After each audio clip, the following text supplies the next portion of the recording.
안녕하세요. 폭스미술부 미술부장 폭스입니다. 자, 저번 시간에 우리가 육면체에 대해서 배웠습니다. 그래서 이번 시간에는 그 다음 단계인 기초 도형 원기둥에 대해서 배워보도록 하겠습니다.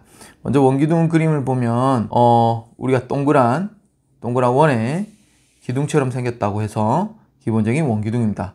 이 원기둥은 우리가 다양한 어떤 물체들의 응용이 될 수가 있습니다. 그래서 원기둥의 원리를 잘 이해하시면 여러분들이 그림을 그릴 때 많은 사물들 그리고 사람들을 그릴 때라든지 다양한 어떤 내용들을 그릴 때 많이 응용할 수 있을 겁니다. 그러면은 오늘은 원기둥의 원리에 대해서 알아보도록 하겠습니다.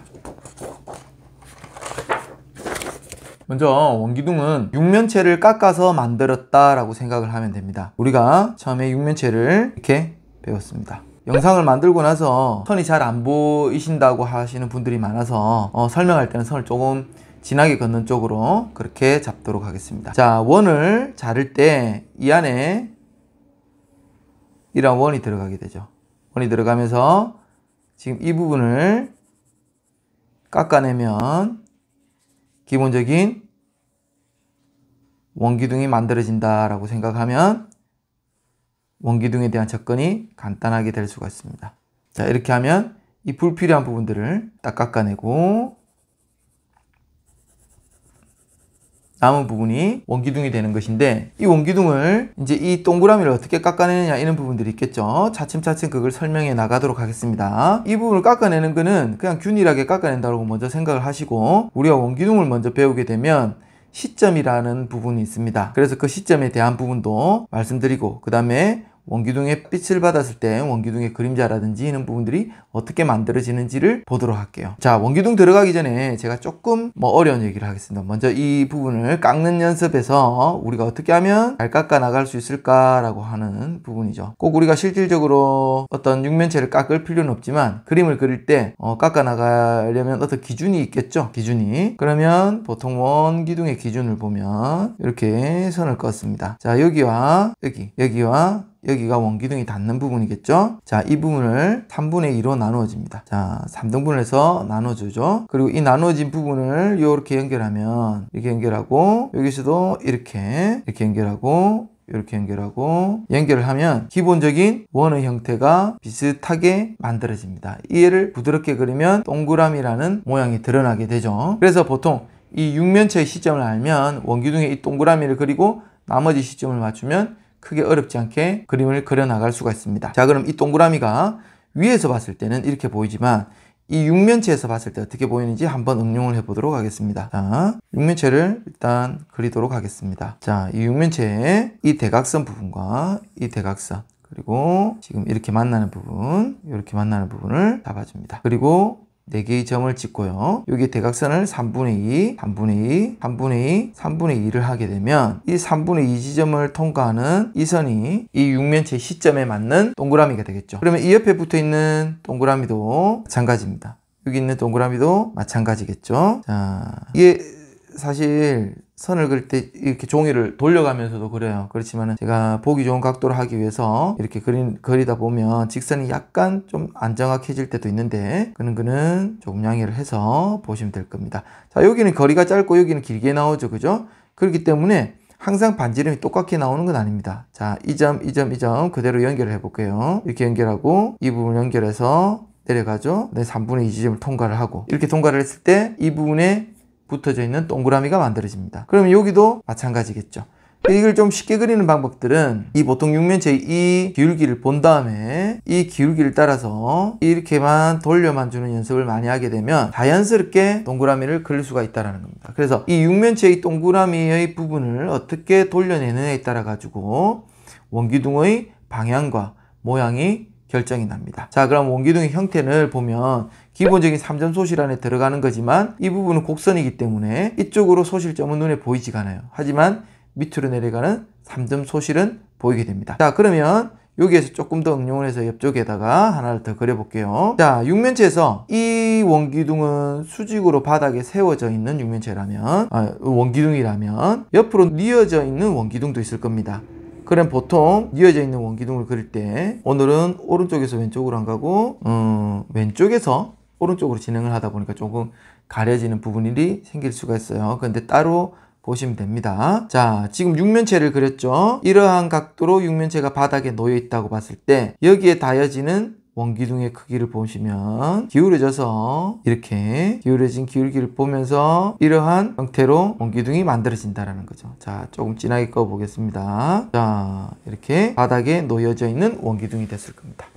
자, 이런 원기둥을 또 반대쪽에서 보게 되면 이런 형태의 원기둥으로 표현이 될 수가 있겠죠. 보통 이 원기둥을 그릴 때 이 각도, 이 기울어진 각도가 이쪽 면과 이쪽 면의 이 각이 같다라고 생각하면 간단합니다. 그러면 어떤 방향으로든 우리가 원기둥을 그려낼 수가 있다는 거죠. 이렇게 어떤 방향으로든 그려낼 수가 있습니다. 어떤 방향으로든 원기둥을 이렇게 자유롭게 그려낼 수가 있다. 그러면 기본적인 우리가 인후 원기둥을 배우셨던 기존에 미술을 하시는 분들은 세워져 있는 원기둥만 그릴 수 있는데 이런 원의 돌아가는 관계를 조금 정확하게 알게 되면 뭐 공중에 날아다니는 원기둥이라든지 이런 부분들도 충분히 우리가 그려 나갈 수가 있겠죠. 자, 그럼 이 원기둥을 기준으로 해서 우리가 시점에 대해서 알아보도록 하겠습니다. 자, 원기둥이 이렇게 넓게 보이는 부분들도 있고, 자, 이렇게 보면 위에서 보는 원기둥을 봤을 때 이렇게 원기둥이 보일 수도 있겠죠. 굉장히 위에서, 또는 완만하게 원기둥이 보여질 수도 있습니다. 우리는 보통 이거를 시점이다라고 하는데, 시점은 우리가 육면체를 배울 때도 얘기를 했습니다. 눈의 위치를 얘기하는 거죠. 자, 우리의 시점이 이 정도의 눈의 높이가 있다라고 하시면 여기서부터 원기둥은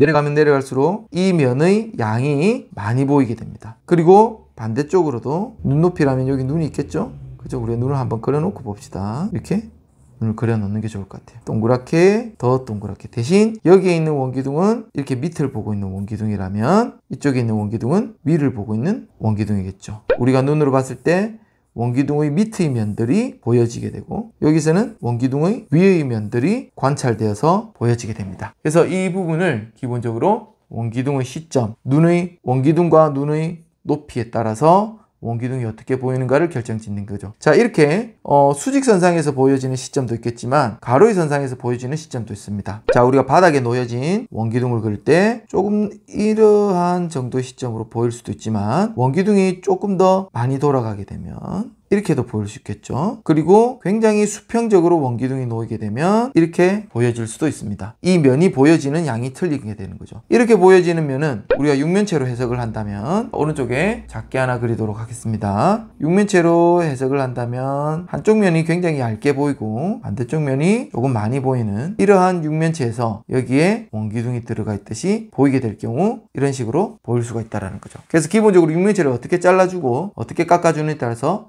원기둥의 모양이 바뀌도록 합니다. 자, 다음 장 넘어갈게요. 자, 그럼 원기둥이 가지는 이제 명암법에 대해서 알아보도록 하겠습니다. 자, 이번에는 왼쪽부터 들어가도록 할게요. 자, 우리가 처음에 원기둥을 봤습니다. 그 원기둥을 봤을 때, 자, 맞춰야 되겠죠? 좌우를. 자, 이런 원기둥에다가 제가 명암을 넣었습니다. 원기둥에서 빛이 올 수 있는 방향은 굉장히 많아요. 사방에서 어디라도 우리가 빛을 설정하면 원기둥에 대한 공부를 많이 할 수가 있는데, 원기둥은 빛을 설정 전에 이해를 먼저 해야 됩니다. 빛이 오는 반은 어둡고 반은 밝게 된다라는 거죠. 그러니까 빛이 대략적으로 이쪽을 부딪히는 약간의 이 정도라고 칠까요? 이 정도로 대각선으로 온다라고 가정을 합시다. 그러면 빛이 오는 어떤 선상이 있겠죠. 이런 선상이 있고 이렇게 대각선으로 오는 방향이 있습니다. 자, 이 빛이 오는 이 방향에서 중심을 잡았을 때 이 반은 빛을 받는 부분이고 이 뒤쪽은 빛을 받지 않는 부분이죠. 자, 그래서 보통 빛이 오는 각도에 맞춰지면서 우리는 원기둥의 어두운 부분이 이쪽으로 만들어지게 됩니다. 자, 이렇게 만들어지게 되죠. 그러면 이 부분이 조금씩 돌아가면서 원기둥의 색감이 중간 색감, 그 다음 중간 색감, 아주 밝은 부분, 그 다음 중간 색감으로 나누어지게 됩니다. 한번 보도록 할게요. 자, 그냥 크게 꺼 보도록 하겠습니다. 자, 이렇게 면을 잘라 놓은 단계처럼 돌아가게 된다라는 겁니다. 자, 그러면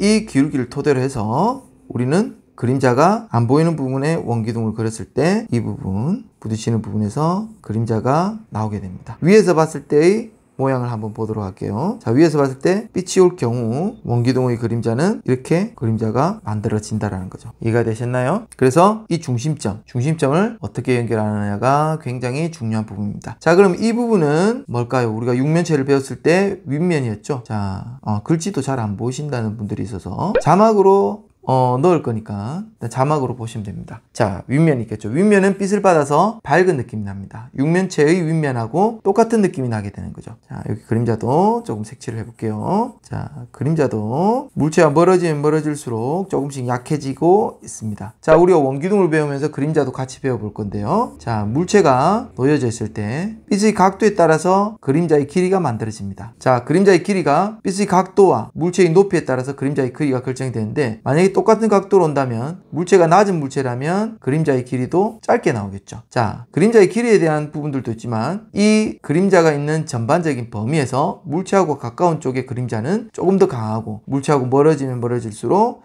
이런 식으로 점점점 연하게 그림자가 형성이 되게 됩니다. 그래서 이러한 그림자 형성을 우리가 좀 잘 알면 훨씬 더 쉽게 그릴 수가 있겠죠. 자, 그럼 누워져 있는 원기둥에서도 우리가 해석을 한번 해보도록 할게요. 누워져 있는 원기둥은 세워져 있는 원기둥하고 명암의 방법이 조금씩 틀립니다. 빛이 똑같이 이러한 각도로 왔다고 봤을 때 이 부분은 우리가 중간면이 되는 거죠. 자, 육면체의 중간면이라고 보면 됩니다. 육면체의 중간면. 그러면 이 부분은 어두운 부분이 됩니다. 그리고 여기서는 돌아가는 중간색이 될 거고, 이쪽으로 가면 갈수록 빛을 받는 밝음이 더 많아지겠죠. 그럼 이쪽 위에 있는 이 부분의 면이 지금의 현재 원기둥에서는 윗면이 형성이 되게 됩니다. 자, 빛이 오는 각도에 따라서 윗면이 될 수도 있고 밑면이 될 수도 있습니다. 빛이 완전히 측면에서 온다면 이쪽이 상대적으로 또 밝아질 수도 있겠죠. 또는 원기둥을 그릴 때 빛이 반대쪽 뒤쪽에서 오는 경우들도 있습니다. 자, 그럴 경우에는 원기둥의 빛이 반대쪽에서 이렇게 오게 되면 전체적인 그림자가 이런 식으로 형성이 되고 전체가 굉장히 어두워지게 되는데, 보통 이렇게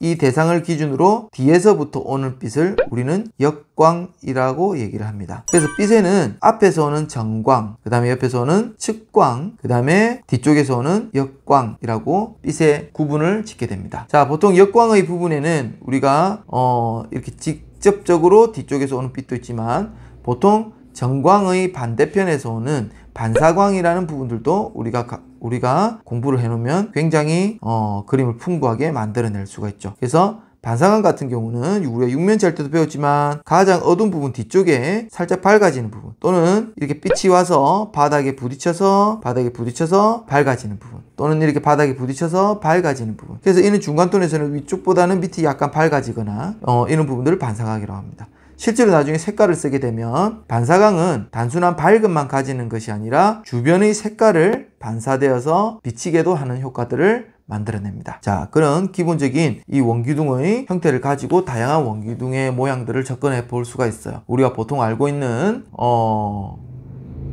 뭐가 있을까요? 요즘 유행하는 부분 때문에 이러한 것들, 이 손세정제예요. 이것도 하나의 원기둥, 여기서도 원기둥들의 조합으로 이루어져 있죠. 그리고 뭐 작게 만든 이는 통들도 원기둥의 형태로 되어 있습니다. 그리고 이는 연필도 지금 정확하게 보면 육각형이지만 육각형도 원기둥의 기본적인 형태, 이러한 펜도 원기둥의 형태를 가지고 있죠. 그리고 많이 보는 거 있죠? 집에 하나씩 있는 풀, 이런 것도 원기둥. 굉장히 많은 부분이 있습니다. 그리고 사람의 어떤 손가락, 그다음에 팔, 이런 부분들도 기본적인 원기둥이라는 형태에서부터 출발을 해서 덩어리를 만들어내고 있는 부분입니다. 자, 이런 부분들을 다른 물체들과 비교를 해가면서 그리면 조금 더 재밌게 그릴 수 있을 것 같아요. 자, 그럼 원기둥을 조금 응용하는 부분으로 들어가 보도록 할게요. 자, 이제 원기둥의 응용 부분입니다. 자, 원기둥을 보면 자, 동그라미 있는 부분들이 있는데, 보통 원기둥의 형태를 가지고 있는 물체들의 특징들이 어떠냐면, 단순한 원기둥의 이 덩어리만 가지고 있는 것이 아니라 중간에 이렇게 구멍이 뚫려져 있는 원기둥의 형태를 가지고 있을 때가 있어요. 그래서 이러한 구멍이 뚫려져 있는 형태에서는 원기둥의 형태가 이런 식으로 드러나게 되죠. 그러면 전장에 표현했던 빛이 오는 느낌을 우리가 그대로 표현했을 때, 이쪽에서 빛이 온다라고 가정했을 때 우리는 원기둥에서 이쪽 부분이 어두워지겠죠. 어두워지면서 그림자가 생긴다면 우리가 배웠던 것처럼 이렇게 그림자가 만들어질 겁니다. 공중에 떠 있는 상황에서는 그림자가 안 생길 수도 있죠. 자, 여기서 조금 더 어둡게 될 거고 중간 톤이 만들어지게 될 겁니다. 그런데 이렇게 구멍이 뚫려 있을 경우에는 이 반대편이 그대로 이 반대편이 더 어두운 부분이 된다라는 거죠. 여기도 어둡지만 여기가 더 어둡진 않아요. 깊게 뚫려져 있는 공간에서는 굉장히 어둡게도 보일 수 있습니다. 안쪽이기 때문에 대체적으로 어둡게 보이는데 이 색감의 단계가 어두움에서 점점점 밝아지는 이쪽으로 가게 되고 여기서는 이렇게 빛이 움직이게 된다라는 거죠. 그래서 보통 이런 부분들을 제 나름대로는 반지 구조다 뭐 이렇게 얘기를 하는데 여러 가지 구조에 대한 설명을 할 수 있는 부분들이 있어요. 이렇게 그리는 부분이 음료수 캔, 그 다음에 병, 그 다음에 여러분들이 많이 보는 컵 종류들. 자, 우리 컵을 한번 볼까요? 이러한 컵을 보더라도 기본적으로 들어가 있는 구조가 있죠. 그래서 이런 구조를 조금 더 활용을 한다면 이는 약간의 컵 접시 이런 부분들도 살짝 들어가 있는 부분들이 컵 받침이죠. 컵 받침 이렇게 들어가 있는 부분들이 만들어질 수가 있습니다. 그래서 이런 반지 구조를 좀 익히게 되면 훨씬 더 다양하게 원기둥을 접근할 수가 있죠. 자, 그러면 이런 부분들도 있지만 또 방금 봤듯이 이렇게 큰 원기둥과 작은 원기둥이 만나는 부분들도 있습니다. 자, 이렇게 봤을 때 큰 원기둥과 작은 원기둥이 어떻게 만나냐면 중심선에 맞춰서 따로따로 해석을 하면 되는 거죠. 자, 작은 원기둥이 이렇게 갔는데 많이 원기둥을 그릴 때 실수하는 부분이 큰 원기둥이 갈 때 이렇게 그리시는 분들이 있어요. 자, 이렇게 그리면 어떻게 되죠? 이 뒤쪽에 보이지 않는 면이 예상이 되지가 않습니다. 그래서 작은 원기둥이 있다면 이 정도가 돌아가는 원기둥이 있다면 이 부분에 보이는 큰 원기둥은 기준을 잡은 다음에 여기서 돌아가는 정도가 여기서 똑같이 이렇게 돌아가면서 만나는 부분이 이 면에서 만난다는 거죠. 이렇게 만나면서 작은 원기둥과 큰 원기둥이 만나는 지점이 생기게 됩니다. 그래서 이 중심선, 그다음에 이렇게 중심선을 꺼서 그리게 되면 원기둥이 2개든 3개든 여러 개가 만날 때 우리가 그려 나갈 수가 있다는 이 부분을 잘만 응용을 하면 음료수 캔을 그릴 때도 되게 도움이 됩니다. 자, 보통 음료수 캔이나 이런 걸 그릴 때 미술을 전공을 하는 친구들을 보면 필수적으로 음료수 캔 같은 거는 우리가 공부를 해요. 그래서 깊이 있게 공부는 지금 할 필요 없지만 원기둥의 어떤 그 원리에서 본다면 여기에서 음료수 캔이 이렇게 나올 때 우리는 이 부분이 돌아가면서 들어가고 그래서 이 부분이 들어갔다가 튀어나와서 이렇게 움직이는 느낌을 만들어낼 때 이 부분이 돌아가지고 이렇게 만나야 되는데 잘못 그리는 친구들이 어떤 식으로 그리게 되냐면 좀 두껍게 그려볼게요. 자, 이게 돌아가듯이 이렇게 표현돼 가지고 이렇게 떨어져야 된다고 그랬습니다. 근데 잘못 그리는 친구들이 이거를 이렇게 돌아가는 것보다는 이쪽에서 튀어나오게 이렇게 그리거나 또는 각을 지어서 그리는 친구들도 있어요. 이렇게 이런 부분들은 조금 더 전문적으로 들어갔을 때 우리가 공부를 해보도록 하고요. 기본적인 원기둥의 원리는 이 정도만 알아도 우리가 여러분들이 이해를 하고 원리 이해를 하고 그리는데 크게 도움이 됩니다. 간단하게 집에 있는 두루마리 휴지부터 그려 나가는 것도 괜찮아요. 두루마리 휴지를 보면 이렇게 있죠, 그죠? 풀려져 나간 부분들도 있고 얘를 옆으로 돌려놓고도 그려보고 또는 위에서도 보고 약간 또 다른 방향에서도 우리가 연습을 해본다면 원기둥에 대한 다양한 연습을 할 수가 있으리라고 봅니다. 자, 이런 원기둥들이 캔, 병, 그 다음에 아까 전에 풀 등등 다양한 어떤 물체에서 응용된다라는 사실을 보고 다른 작물들도 조금 더 깊이 있게 관찰해 본다면은 여러분들은 그림의 프로에 조금 더 다가설 수가 있겠죠. 오늘은 이렇게 원기둥을 마치도록 하고 다음에는 원기둥보다 더 재미있는 부에 대해서 알아보도록 하겠습니다. 유용한 영상이 되었다면 구독과 좋아요 부탁드리고요. 다음 영상에서 보도록 할게요. 안녕.